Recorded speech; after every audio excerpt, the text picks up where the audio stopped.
Welcome back to Conflicts of Interest. This is episode 320. I'm the host, Kyle Anzalone. A lot to talk about on today's show, including breaking down the economic war the West pit with Russia, and why it's now struggling to import energy and claiming that Russia is weaponizing energy now. So, a lot to talk about on today's show.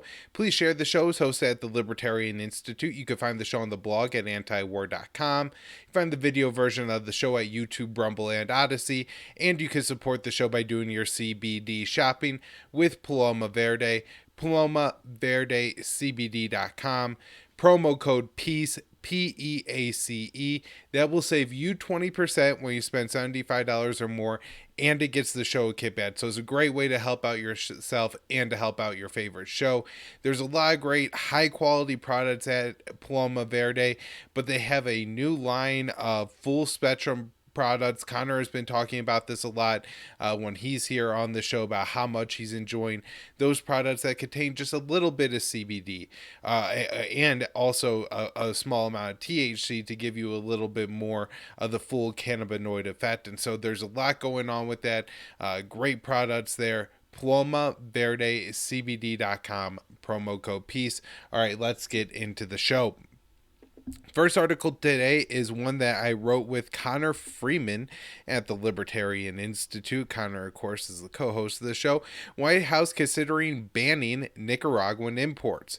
Washington is undergoing a discussion about cutting imports from Nicaragua, according to two unnamed sources that spoke with Voice of America, a U.S. government outlet. Analysts believe barring Nicaraguan imports will do serious damage to the Central American country's economy. The top officials said sanctions targeting Nicaragua are under consideration because of corruption within the government of Daniel Ortega. The Joe Biden administration has targeted several high-level Nicaraguan officials with sanctions.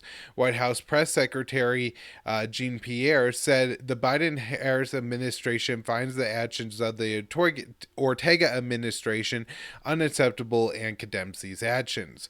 Washington is Nicaragua's largest trading partner, buying 62% of exports. In 2019, the U.S. imported about $4 billion in goods from Nicaragua. Voice of America reports it is unclear which products will be targeted by the ban. And so the initial way that this is phrased in the Voice of America article makes it sound a lot like the officials said that they're considering Cuba, Venezuela, Iran, North Korea style policy, an essential economic embargo and isolation from at least the rest of the world that cares about being hit with U.S. secondary sanctions. So Russia, China, Iran, Venezuela, Cuba would all continue to likely trade with Nicaragua, but other countries, particularly European countries, would. I'm not sure how a country like Mexico would maybe respond to that, or now Colombia under the new administration of Pedro. But there's a lot of important things going on here. With this policy, even if it is more limited because of how large of a trading partner Washington is for Nicaragua. So when me and Connor were, writing this article and discussing it, we were trying to think of like how devastating it would be to have 62% of their exports cut off. Now, even if they're not exporting to the U.S., maybe there's other countries that will continue to buy a lot of these products, maybe at a slightly discounted rate or something like that. Shipping costs may be higher, insurance may be higher if you're not going with the U.S., you're going with Mexico or something like that. So there may be cost to this for Nicaragua, but it may not be that they're losing, 62% of their economy, even if the U.S. would shut off almost all imports. However, we have seen how big of a impact sanctions have. For example, in Venezuela, the Center for Economic Policy Research estimated that 40,000 people were killed. I was reading an article today that said there was a study done, I believe in 2021, on the first 6 months of the pandemic in Iran, and found that U.S. sanctions contributed to the death of between, I think, 12 and 25,000 people. So these will have major impacts on, I think, particularly smaller countries like Nicaragua. Now, regional leaders have been largely opposed to aggressive U.S. policies as well. BRICS member Brazil has not joined the U.S.-led sanctions campaign against Russia since Gustavo Petro took office as the new president of Colombia. Bogota has restored full diplomatic relations with Caracas earlier this year after Washington excluded the governments of Cuba, Nicaragua, and Venezuela from attending the summit hosted by the U.S. hosted Summit of the Americas. Mexico's President Andres Manuel Lopez Obrador boycotted the event. Obrador has demanded the U.S. End the impositions, interference, sanctions, exclusions, and blockades. And so, I do think that Nicaragua isn't going to necessarily be cut off from the entire region, but I'm sure this will have a massive impact on its economy if the U.S. starts to label sanctions against sectors and not just against high-level government officials, which already has large impacts on these economies. Now, that's about all I had on that story. I want to move on and start to get into this economic war between Moscow and the West. So, in the lead up to Russia invading Ukraine, if you remember, they're putting all kinds of troops on the borders of Ukraine, and the West responds at that time not by negotiating, and this is pointed out brilliantly in an article by Daniel L. Davis at the website 1945. That they have a lot of very good commentary there. They have a lot of people like Danny Davis who are definitely more or less in line with the anti-war perspective, a more realist perspective at the very least. And he points out that rather than engaging in meaningful diplomacy with Russia at the time, we just went to this economic warfare. And so that's when the front of this economic warfare really got opened up, was in the lead up to the invasion. And then, of course, after the invasion, we get all this rhetoric from the White House. We need to cripple the Russian economy. We need to destroy the Russian economy.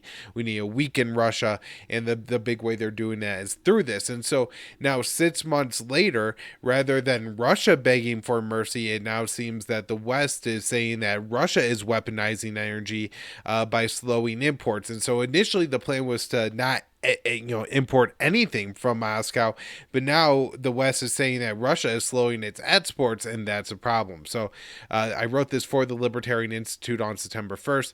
The White House has accused Russia of weaponizing energy by reducing gas exports to Europe. On Wednesday, Moscow announced that Nord Stream 1 would close, citing sanctions and maintenance as the cause, while Washington's European partners have attempted to reduce their dependence on Russian energy exports.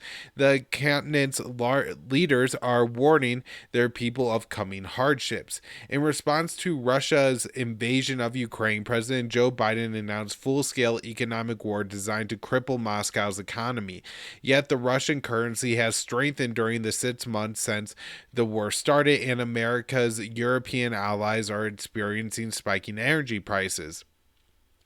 Biden's sanctions regime was intended to isolate Russia and disable the country's war machine. However, Moscow is now cutting exports to Europe, and Western officials are complaining about the impacts of Russia's economic war. The charge of weaponized energy was made by National Security Council Coordinator for Strategic Communications, John Kirby. That's the former Pentagon spokesperson. I think he was an admiral. I think he's pretty high level in the military. Marcus Goder, the president of the German state. Kirby said the weaponizing energy. Now, a German, I think equivalent to a governor, said that the Russian president Vladimir Putin is playing a game with Nord Stream 1, Nord Stream 2. I think it's kind of a game. Our problem is right now we are not in a position to respond to this game. And then, we got to remember here that it was actually Berlin, not Moscow, that prevented Nord Stream 2 from opening. They didn't get that pipeline the proper certifications, and so for that reason Nord Stream 2 has remained closed. Now, Nord Stream 1 being closed, I'll get into a little bit more detail now than I did in my article. I think there's a midst of truth here, what Russia is doing and what Russia is saying. They continue to scale back the production of Nord Stream 1, and they've often done this at times when, the West has done something economically towards Russia, so it's been a response. Now, they've often not said this is a response to XYZ policy from the West. However, they've, cited maintenance issues as the cause, and sometimes they said the maintenance issues are caused by sanctions, and that does seem to have some truth to it, but I think it's overstated. So just I think that's kind of when he talks about a game going on there, I think that there is quite a bit of a game being played here. This economic war that's going on, although is far more serious than any game we're used to, where lives are at stake here in Europe when we talk about the suffering and the price rises that are coming for people just to heat their homes and things like that.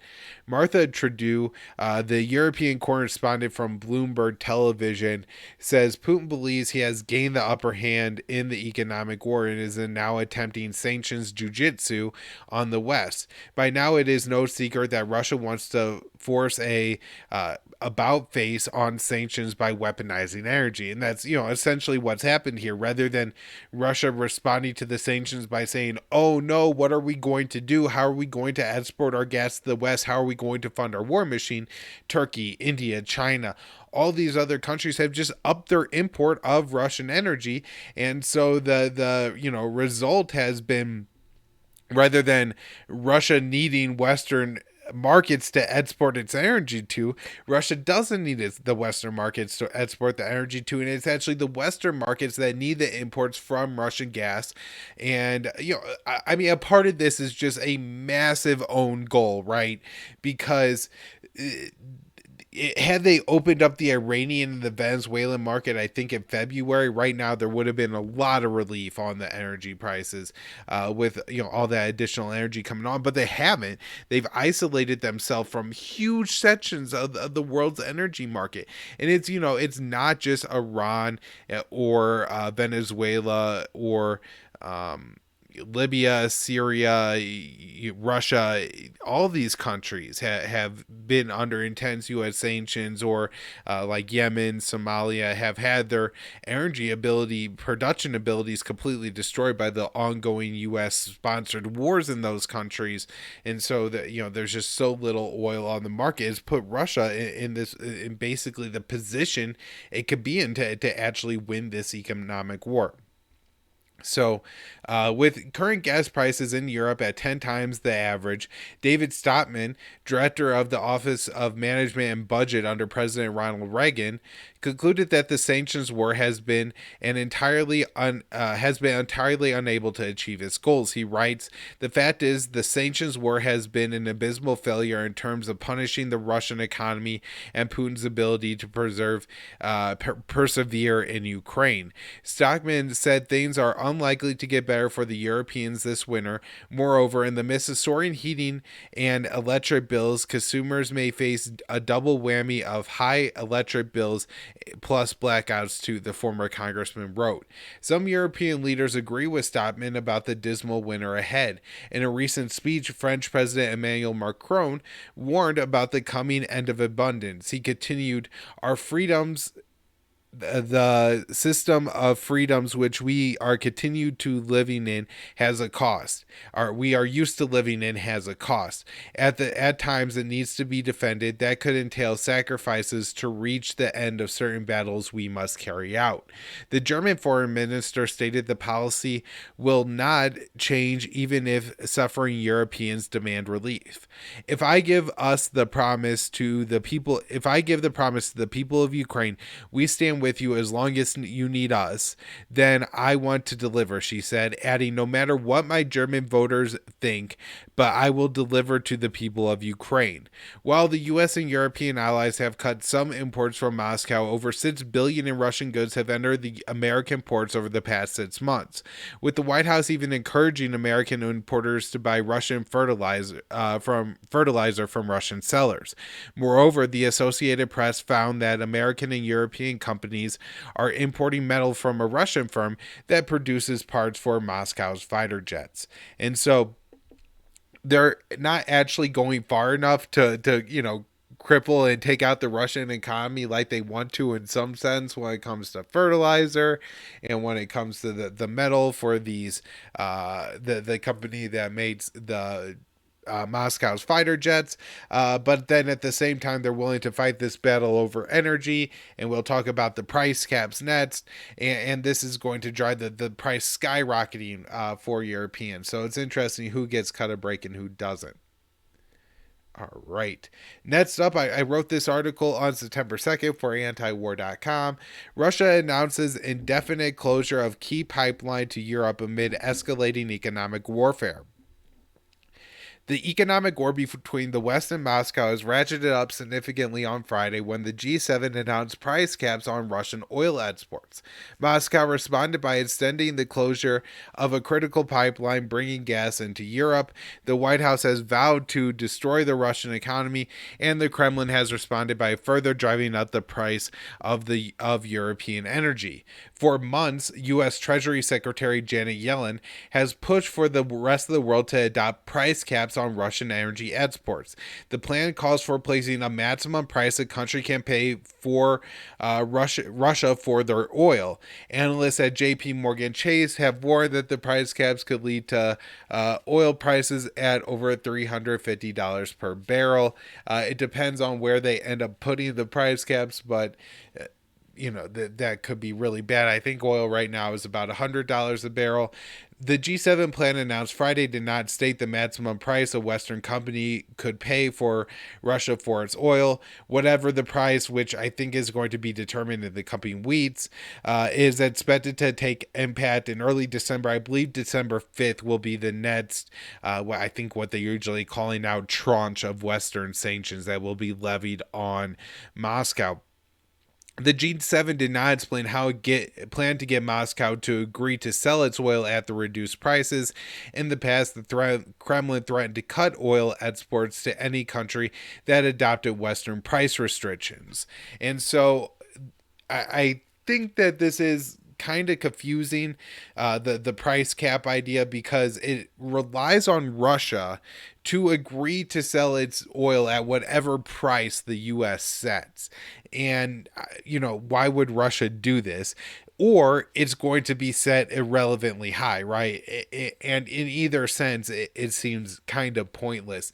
Now, I guess where it could maybe have some bite or could get interesting is how the Western countries are going to respond to third party countries, so not Russia, but talking India, China, Turkey, when they decide to import Russian oil at above the price cap number. If it's just the G7 countries who are doing it, then it might not be that big of a deal. But it then will depend on how Russia decides to react to it. And if it's by cutting energy exports, then the price of energy could get very, very high in the coming months.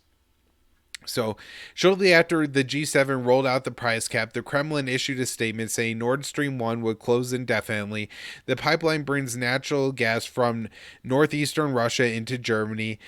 Russia claimed the shutdown was caused by a leak, though German authorities say Nord Stream is operational. The G7 and Russia took the steps amid growing economic war in response to the Russian President Vladimir Putin ordering his forces to invade Ukraine. America issued sweeping sanctions that were intended to destroy the Russian economy. However, the sanctions regime has thus far backfired on the West, with rising energy causing suffering in Europe and in Europe, and Moscow maintaining much of its economic strength. When Russia first halted pumping gas through the pipeline earlier this week, the White House claimed the Kremlin was weaponizing energy. European Commission Chief Ursula von der Leyen said the imposing price restrictions will counter Russian manipulations. And so she's saying that the price restrictions came as a result of what Russia did. It is unclear if the price caps will have an impact on the Russian economy. Since the invasion, the West has scaled back its imports of Russian energy, but Moscow has found other buyers. Meanwhile, Americans and Europeans are struggling with rampant inflation.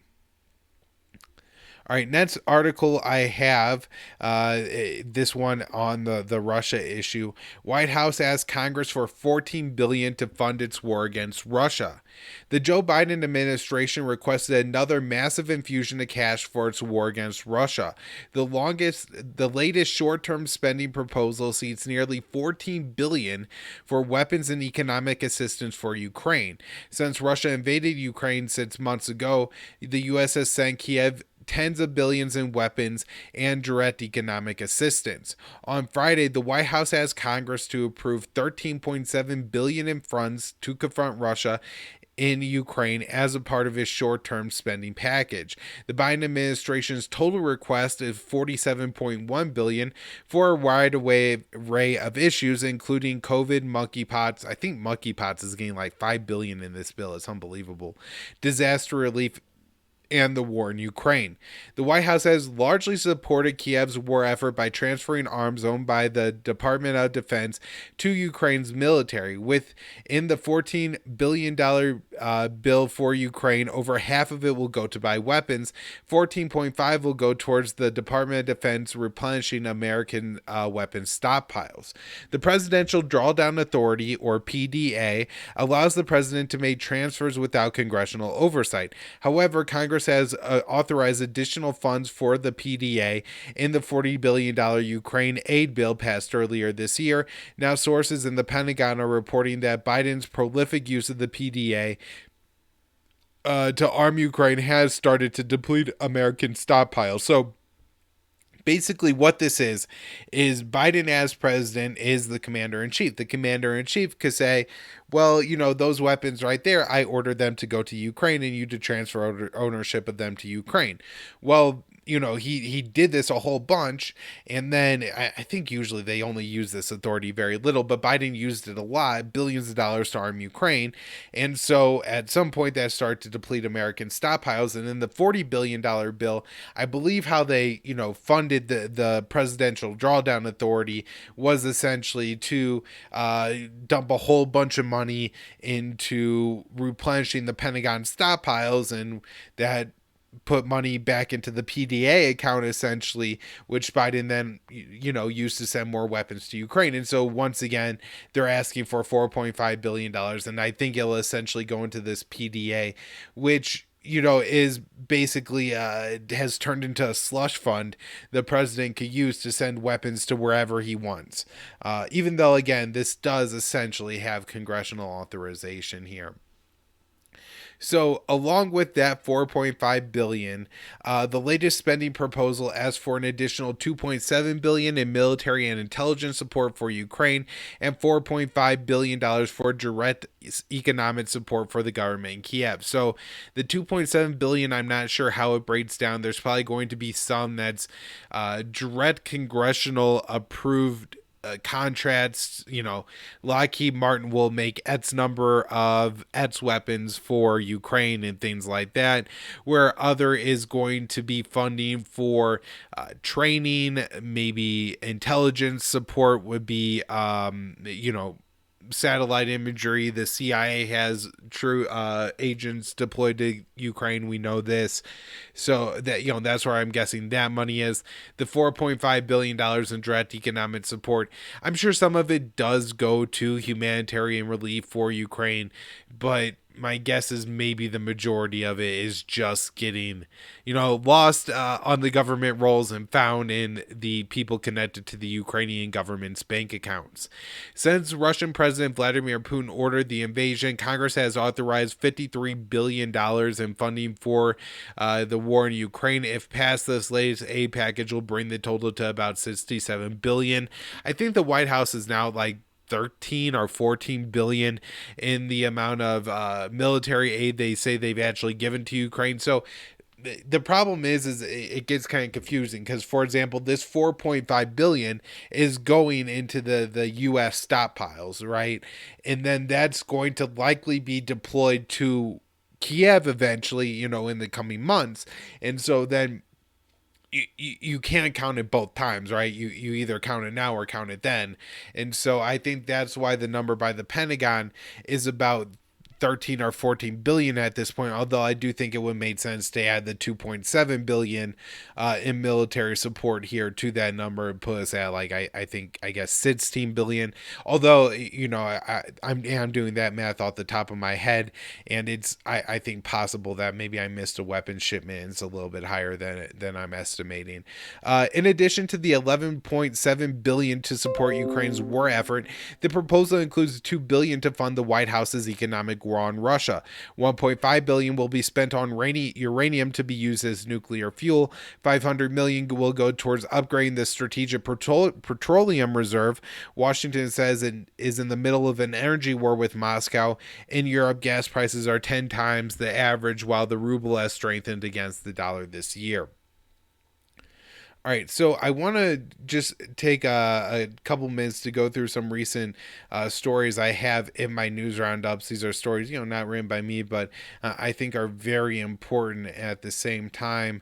The first one I have here is by Dave DeCamp at antiwar.com, and he says a team of inspectors from the International Atomic Energy Agency, the IAEA, arrived at the Russian-controlled Zaporizhzhia nuclear power plant ZNPP in the southeastern Ukrainian city of Enerhord on Thursday for a long-awaited visit, and I think I saw a video tweeted out by the head of the IAEA, Rafael Grossi, where he's there and he's saying our team's going to stay here for the long term.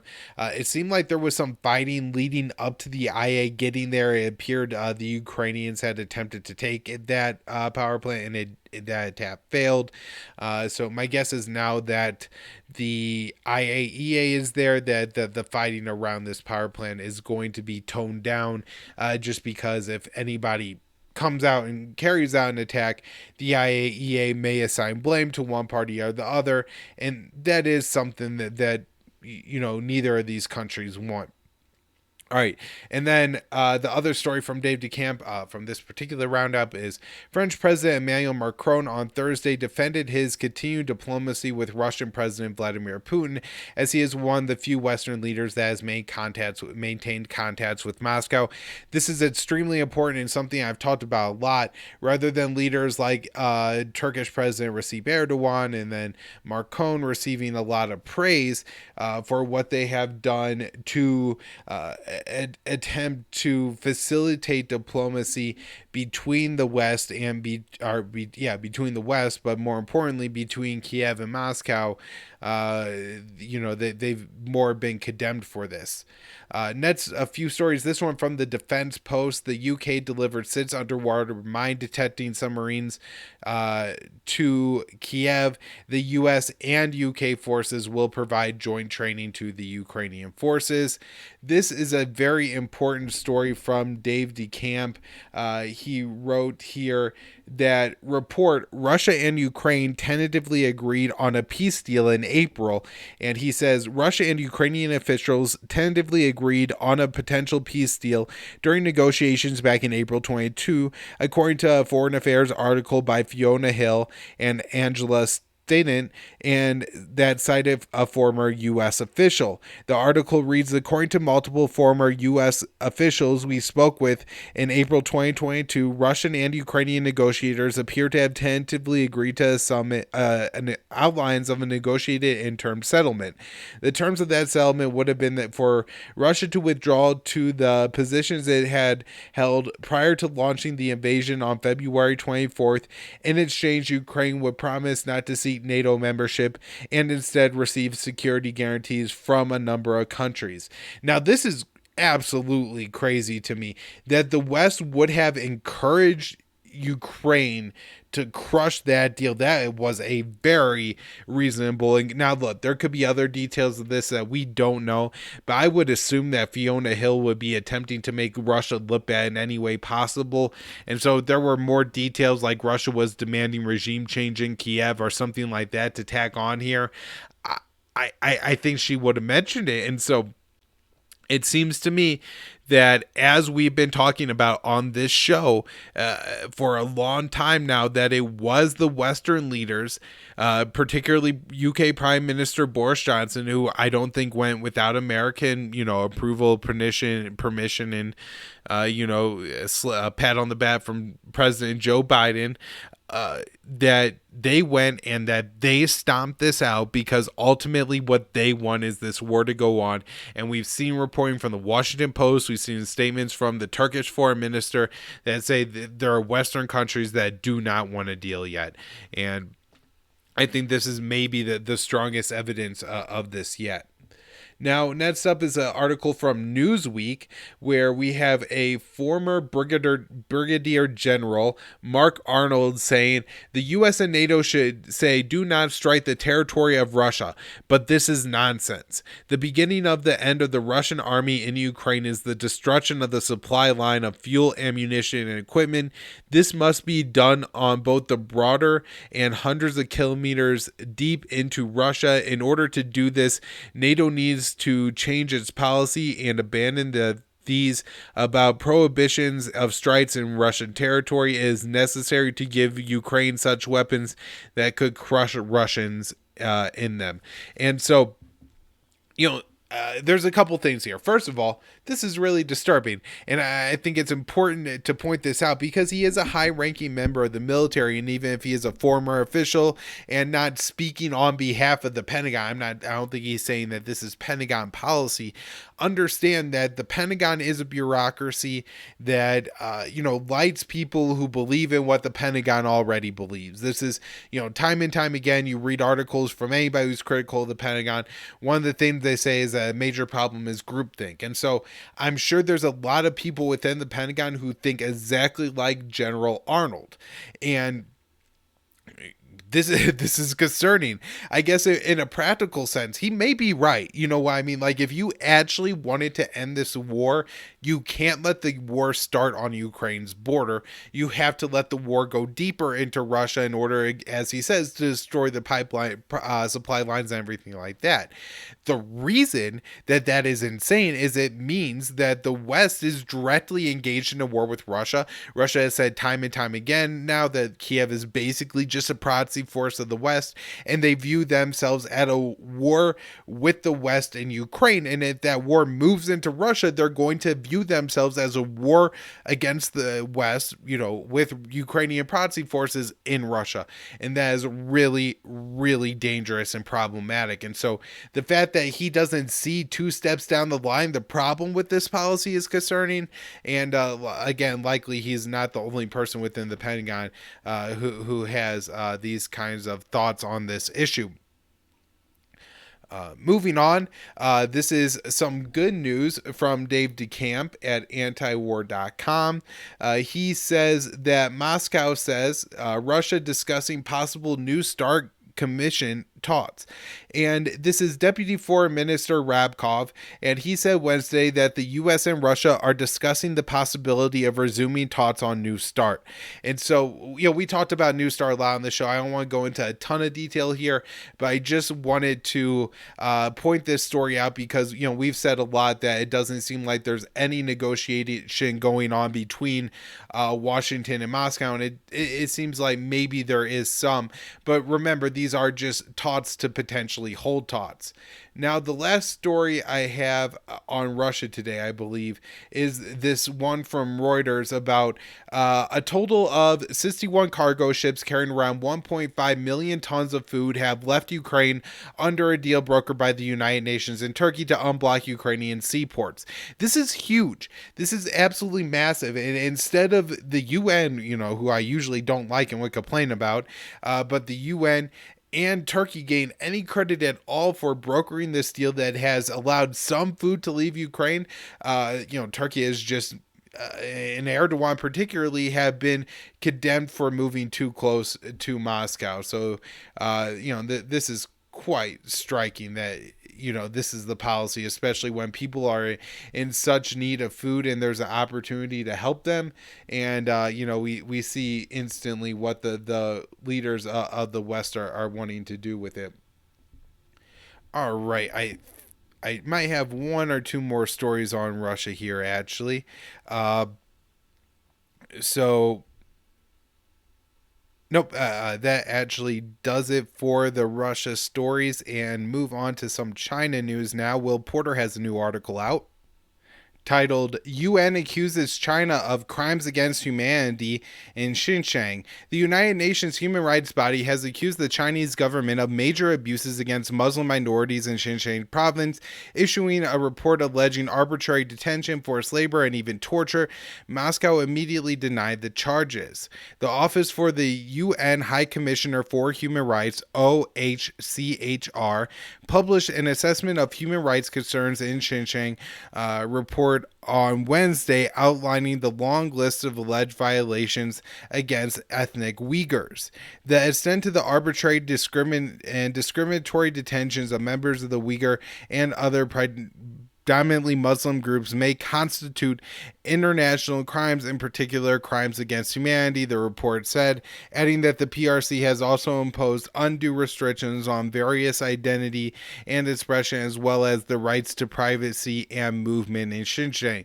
The OHCHR relied on a variety of sources in its report, including interviews with 26 former detainees at facilities in Xinjiang, the majority of whom reported having been subject to treatment that would amount to torture. However, in addition to purported first-hand testimony, the assessment also cites the work of German anthropologist Adrian Zenz, whose research on Uyghurs has come under fire for statistical errors, mistranslations of Chinese source material, and ideological basis against Beijing and other shortcomings. Zenz is also an ideological zealot who conflates genocide with abortion. China, which insists its policies in Xinjiang are necessary to combat terrorism and religious extremism, wasted no time in its responding to the report, issuing a 137-page reply rejecting the UN's finding as disinformation and lies fabricated by anti-China forces. The so-called assessment runs counter to the mandates of the OHCHR and ignores the humanitarian rights achievements made by people of all ethnic groups in Xinjiang and devastating damage caused by terrorism and extremism, the statement said, adding that the UN report distorts China's laws and policies, wantonly smears and slanders China, and interferes in China's international affairs. I'm sure there's some truth to what China is saying here, that this is overstated in the UN report. At the same time, it's definitely true in China that the Uyghur people are not treated fairly. So it doesn't seem like the UN goes as far to say genocide, and it's not as if a lot of the countries who criticize China for its policies in Xinjiang have equally horrific policies against different various minority groups in their own populations. Next up, I just want to mention, and we'll probably talk about this later in the week when Connor's on the show. We'll break down all of his articles. But he has one that he wrote for antiwar.com on Friday. Amid soaring tensions with the U.S. and China, the State Department approved a previously revealed White House plan to supply $1.1 billion in arms to Taiwan, the Associated Press reported on Friday. This announcement has angered Beijing, which warned of countermeasures if the plan is not revoked. Among U.S. lawmakers, there is ample bipartisan support for arming the island, and the required congressional approval is virtually guaranteed. And then the next article is from Dave DeCamp at antiwar.com. Taiwan's military said Thursday it has shot down an unidentified civilian drone that flew over the tiny islet in Kinsman County, a Taiwanese-controlled archipelago off the southeastern coast of mainland China. And it seems like, I don't know, maybe a bad strategic move for Taipei to make these small islands and islets competition with China, just because China could, I think, put real pressure on these islands, and there's not a whole lot that Taiwan could do about it because of where they are located and the power difference between the two countries. According to this is from the South China Morning Post, and they spoke with sources inside AMD and NVIDIA. The U.S. has barred multiple companies from selling its advanced chips to Chinese firms, and Beijing said they firmly oppose those restrictions. a couple more stories on China that I have here from last week. Lockheed Martin will sell 12 MH-60R Seahawk helicopters to Australia for about $500 million. The contract could be worth up to $1 billion. Taiwan says dozens of Chinese planes and ships continue to operate in the waters surrounding Taipei. The head of the German Armed Forces, Dave DeCamp, wrote this at antiwar.com.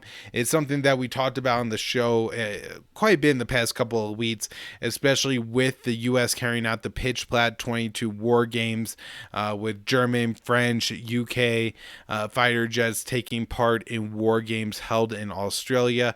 The head of Germany's armed forces told Reuters on Wednesday that Berlin plans to expand its military presence in the Asia Pacific and has its eye on Chinese forces in the region. And then this was a big story last week for the Solomon Islands, which I'm sure most people in the West don't even know is a country. The Solomon Islands has barred foreign Navy ships from its port. The U.S. Navy ship, the USS Mercy, docked in the Solomon Islands shortly before the moratorium took effect. I think this is a result of the new scrutiny that the Solomon Islands is getting as it signed a deal with Beijing that upset many countries in the West. And then this from the South China Morning Post. UK Foreign Minister Liz Truss says she will name China a threat if she becomes Prime Minister. I think it's pretty certain that Truss is going to become Prime Minister. So this is extremely concerning. China dismissed Truss's statement, so that's fortunate. My guess is once she becomes Prime Minister, though, this is going to be taken far more seriously in Beijing. And then Taiwan says 12 more Chinese warplanes crossed the median line in the Taiwan Strait. All right, moving on, I want to talk about this story that I have in my news roundup today from Task and Purpose. It is the Navy is attempting to solve its recruitment problem by promoting its esports team and streaming on Twitch. And I think this is problematic for tons and tons and tons of reasons. The first of all, streaming video games is directed at a younger audience. Certainly there are supposed age restrictions on video games, but myself and everyone else was playing Call of Duty in 5th grade, so I'm sure that's the case, or it's even younger for these kids now that are on Twitch interacting with these Navy recruiters as they learn about all the cool weapons, and then these guys in the Navy talk about their esports team and things like that. I think also there's probably going to be a lot of, when you're 18, you make bad decisions. I'm sure one bad decision that will be made is that as the Navy promotes its esports team, people are going to join the Navy thinking that they're either going to be playing esports or doing something remote and robotic type work would be my guess. So they like drone work and things like that, and they end up becoming grunts and sailors and things like that, false promotion all the time. And it'll be interesting to see if AOC says anything about this. In the past she has kind of tried to make a little bit of a big deal if the Army was trying to recruit in this way. Now I want to talk about Libya first and then Ethiopia before we wrap up here, because fighting has opened up again in both of these countries. In Libya, fighting broke out between the forces of the eastern and western governments there. This is a little bit of a complicated situation because there's so many governments and factions in Libya. It's sometimes unclear exactly what is going on, but according to the AP, basically what happened was the forces of, it would be Eastern Libya, and so that is the military leader there, at least, is Khalifa Haftar, although he's very old now and hasn't even been in France for medical treatment recently, so I'm not sure how much of Libya's operations that he personally is actually running, but he is at least the figurehead of the different factions in the east. And they elected a new either prime minister or president and tried to put that person in charge in Tripoli, and apparently moved in the various factions who control Tripoli, which are from the Western government, which I think is more or less the UN backed, the internationally recognized government, although that the leader of that government has overstayed his welcome, and so there's a lot of issues with all of that. But things could really heat up again in Tripoli. It doesn't seem that the fighting has escalated, at least very quickly. I'll definitely keep an eye on it. Another story I had on Africa from my news roundup on I think this is August 29th. Morocco recalled its ambassador from Tunisia because the Tunisian president met with the head of the independence movement in Western Sahara. Morocco claims Western Sahara is rightfully its territory, position affirmed by the U.S. when Morocco signed the Abraham Accords. And I think there's about 500,000 people who live in Western Sahara and really want to be independent. And people have compared it to the occupation of Palestine by Israel. I don't know enough about it to say if it goes that far, but the people there certainly want to be independent. And this is one of those cases where, the U.S. is at this point is nearly saying it's going to go to war for Taiwanese independence, but then just to sell more weapons to Morocco and Israel, it's willing to, make a statement saying that we support the oppression of the people of Western Sahara. Now, last up here, this is from my roundup on August 25th. Fighting has resumed in Tigray, Ethiopia. Tigrayan leaders and Ethiopian authorities traded blame for the destruction of the ceasefire. It's unclear to me exactly what's happened, but the Ethiopian government has opened up and carried out airstrikes in the Tigrayan capital in recent days. The U.S. has tended to blame the Ethiopian government for what's going on, and so I assume that's the same Western bias. So that's kind of what I got from reading the BBC article, and so I don't want to just repeat that, it was likely the Ethiopians or the Ethiopians have escalated far larger than the Tigray People's Liberation Front, the TPLF, who is in opposition to the Ethiopian government. They were the former rulers of Ethiopia, lost power, and then civil war broke out. A lot of questions about how all that went down. But anyways, after that, there's been a ceasefire for it's held for quite a while. There's been some reduced fight. Now, that doesn't mean that there hasn't been horrible war crimes committed in Ethiopia during that time, but the large scale fighting seems to have died down over in 2022 in general, as compared to late 2020 and 2021. But I'm not sure where we go from here. Just want to update and keep an eye on this situation. Over the past 6 months, there have been times where it seemed the two sides were moving closer to some kind of agreement. There were prisoner swaps and things like that, but it now seems that we are heading back towards warfare. All right, everybody, that's where I'm wrapping up the show for today. Thank you so much for tuning in and listening.